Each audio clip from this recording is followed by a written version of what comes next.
teman-teman, perkenalkan nama saya Rita Federica Kanamangi dengan NIM 22011140103. Nah, teman-teman, di video kali ini saya akan membawakan materi tentang perkembangan kurikulum IPS di SD dan tujuannya.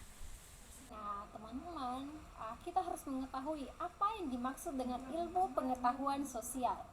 Pembelajaran ilmu pengetahuan sosial atau IPS di SD adalah ilmu yang berhubungan dengan lingkungan dan masyarakat sosial, di mana dalam pelaksanaan pembelajaran IPS tercakup aspek-aspek kemanusiaan untuk membentuk subjek didik menjadi warga negara yang baik.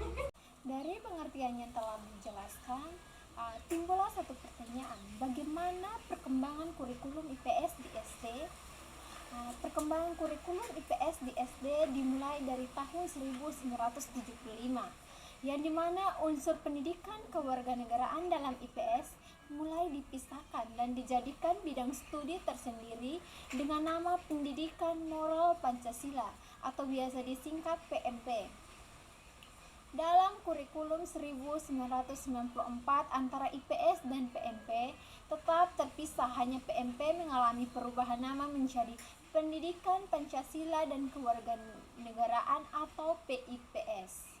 Dari segi lingkup bahan pengajaran, kurikulum 1904 tetap menggunakan pendekatan spiral, yakni pengajar yang dimulai dari lingkungan terdekat dan sederhana sampai lingkungan yang semakin meluas dan kompleks.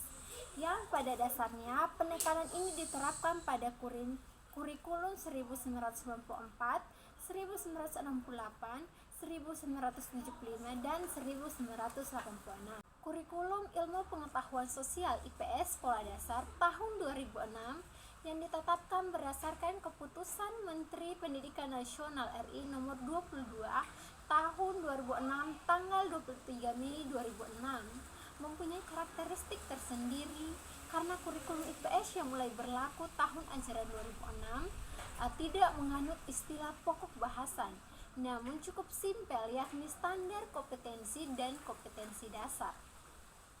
Kurikulum tahun 2006 lebih simpel dan efektif, namun memiliki nuansa yang padat dan memiliki paradigma baru dalam pembelajaran IPS.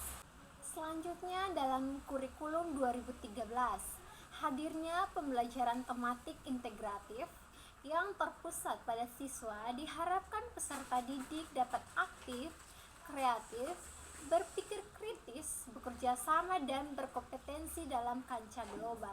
Kemudian berdasarkan artikel terkait kurikulum merdeka di jenjang SD, salah satunya yaitu mata pelajaran IPA dan IPS digabungkan menjadi mata pelajaran ilmu pengetahuan alam dan sosial atau yang disingkat IPAS.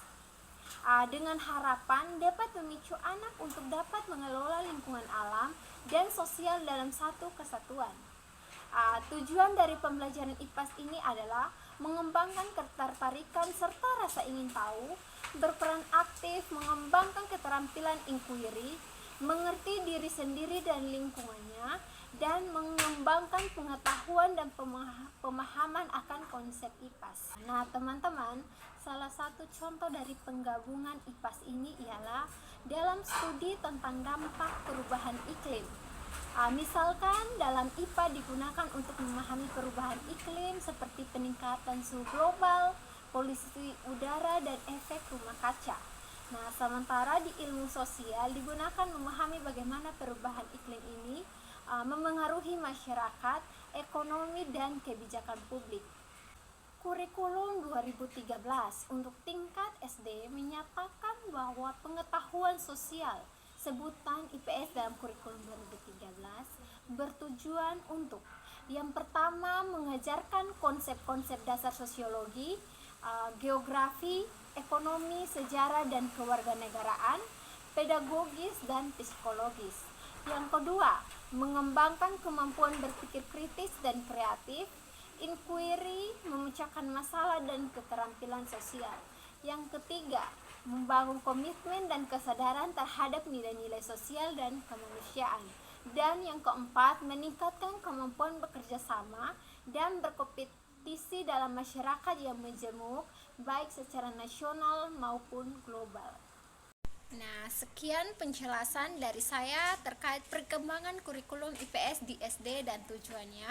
Untuk itu, terima kasih.